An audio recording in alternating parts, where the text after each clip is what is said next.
We're continuing with habit 2. Begin with the end in mind. This part is called Leadership and Management, the two creations. Habit 2 is based on principles of personal leadership, which means that leadership is the first creation. Leadership is not management. Management is the second creation, which we'll discuss in the chapter on Habit 3. But leadership has to come first. Management is a bottom line focus. How can I best accomplish certain things? Leadership deals with the top line. What are the things I want to accomplish? In the words of both Peter Drucker and Warren Bennis, management is doing things right. Leadership is doing the right things. Management is efficiency in climbing the ladder of success. Leadership determines whether the ladder is leaning against the correct wall. You can quickly grasp the important difference between the two if you envision a group of producers cutting their way through the jungle with machetes. They're the producers, the problem solvers. They're cutting through the undergrowth, clearing it out.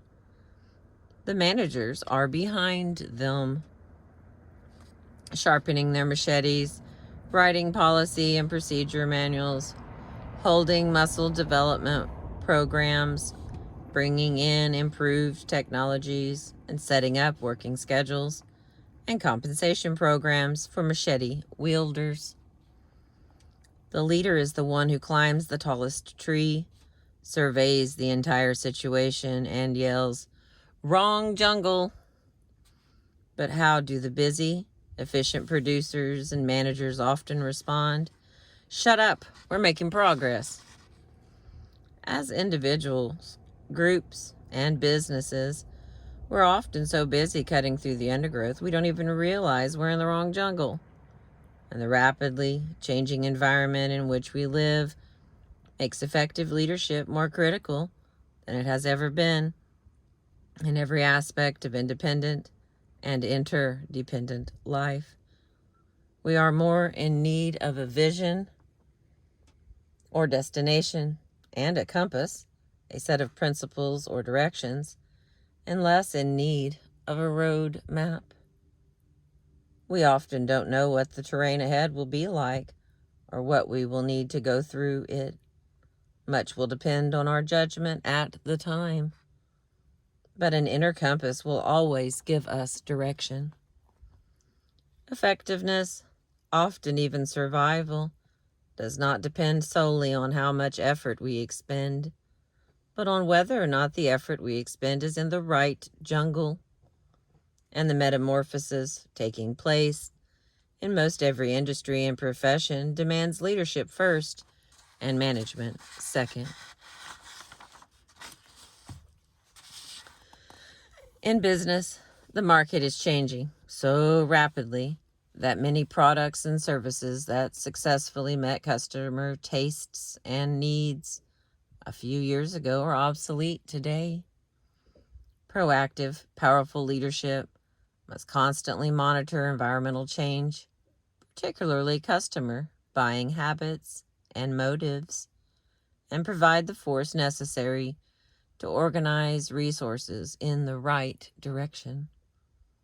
Such changes as deregulation of the airline industry, skyrocketing costs of healthcare, and the greater quality and quantity of imported cars impact the environment in significant ways. If work teams and exercise and creative leadership to keep headed in the right direction, no amount of management. Okay, let me go back. I think I left a line out there. If industries do not monitor the environment, including their own work teams, and exercise the creative leadership to keep headed in the right direction, no amount of management expertise can keep them from failing.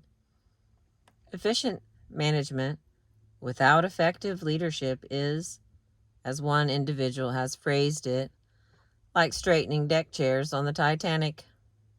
No management success can compensate for failure in leadership. But leadership is hard because we're often caught in a management paradigm.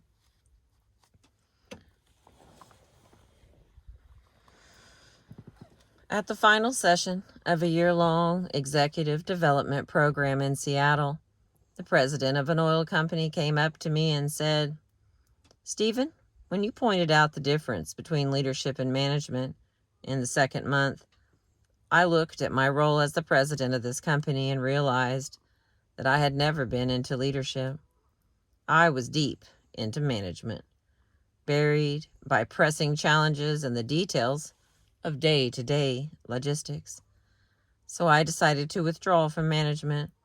I could get other people to do that. I wanted to really lead my organization." It was very hard. I went through withdrawal pains because I stopped dealing with a lot of the pressing, urgent matters that were right in front of me and which gave me a sense of immediate accomplishment.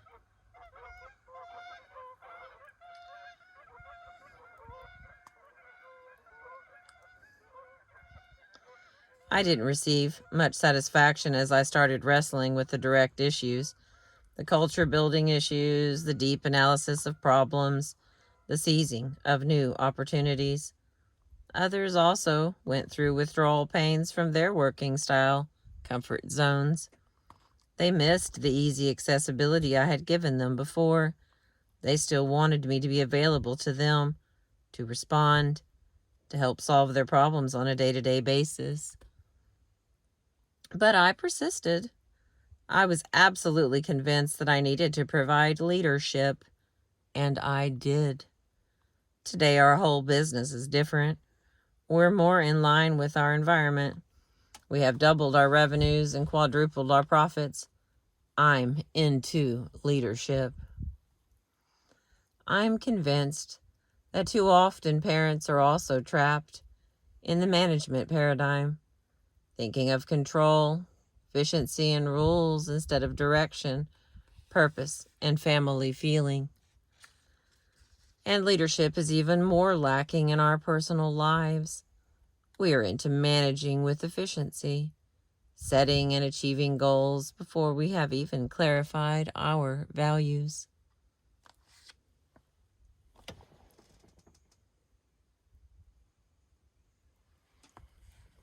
The next part, re-scripting, becoming your own first creator.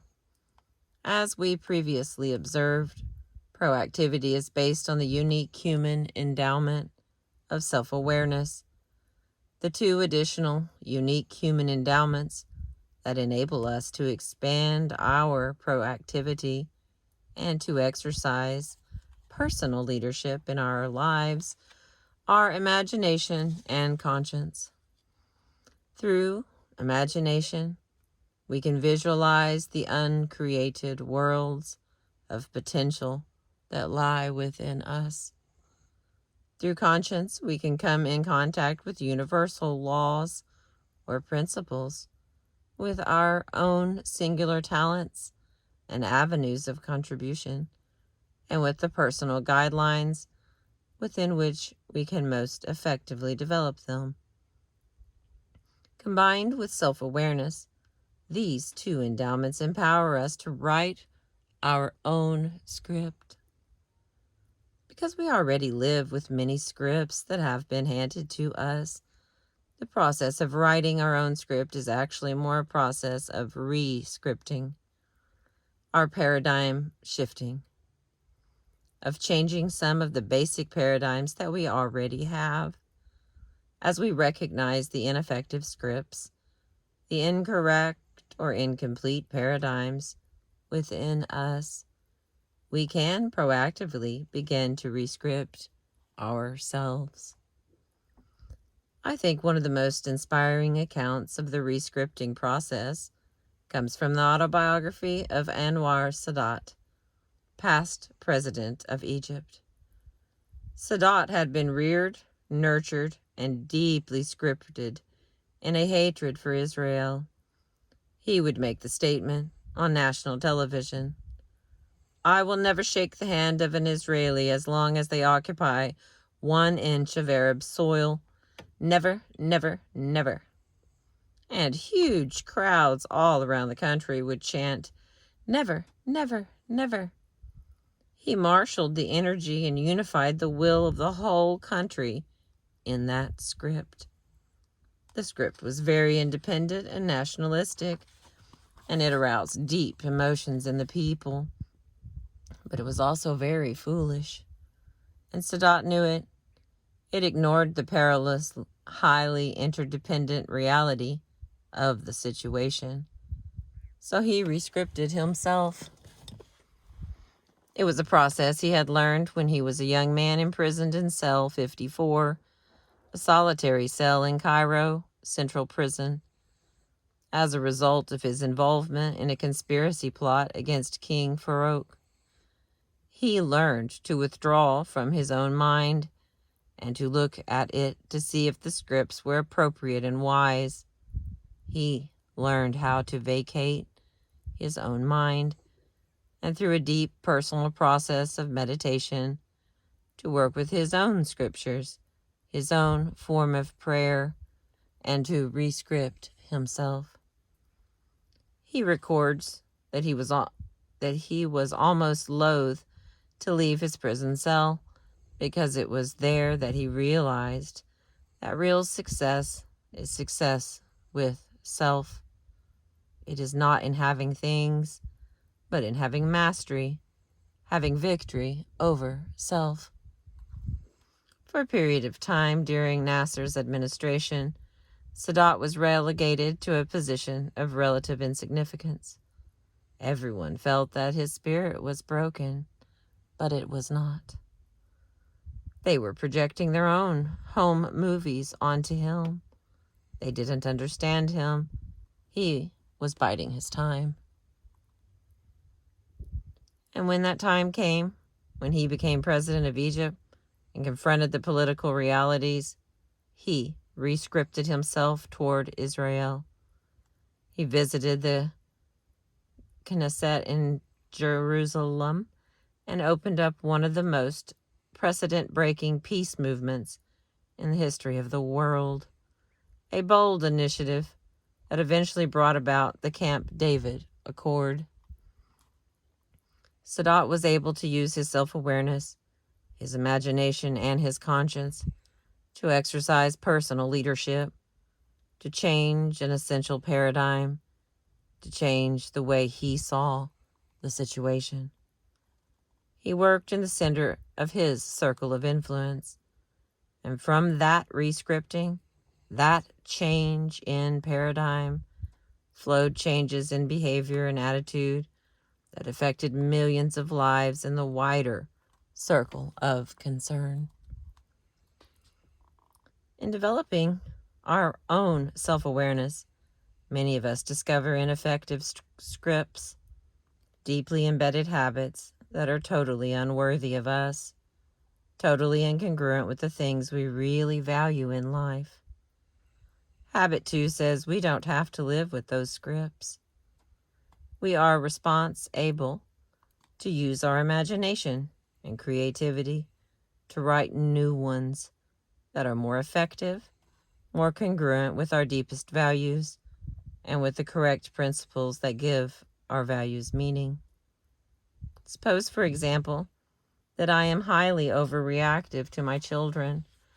Suppose that whenever they begin to do something I feel is inappropriate, I sense an immediate tensing in the pit of my stomach.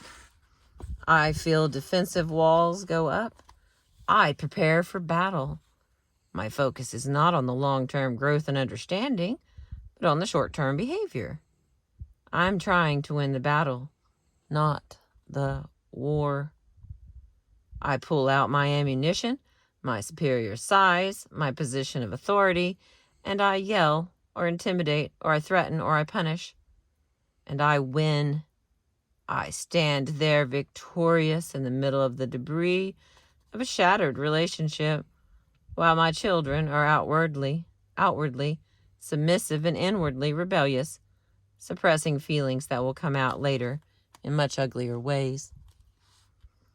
Now, if I were sitting at that funeral we visualized earlier, and one of my children was about to speak, I would want his life to represent the victory of teaching, training, and disciplining with love over a period of years, rather than the battle scars of quick fix skirmishes. I would want their heart and mind to be filled with the pleasant memories of deep, meaningful times together.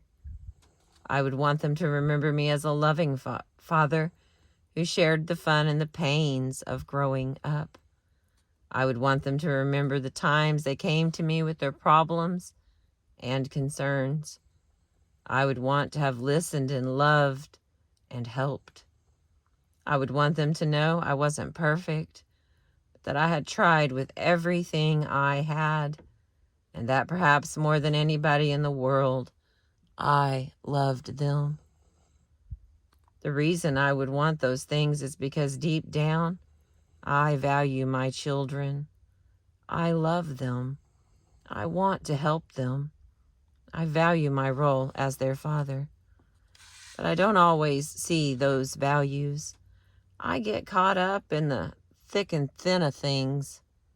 What matters most gets buried under layers of pressing problems, immediate concerns, and outward behaviors.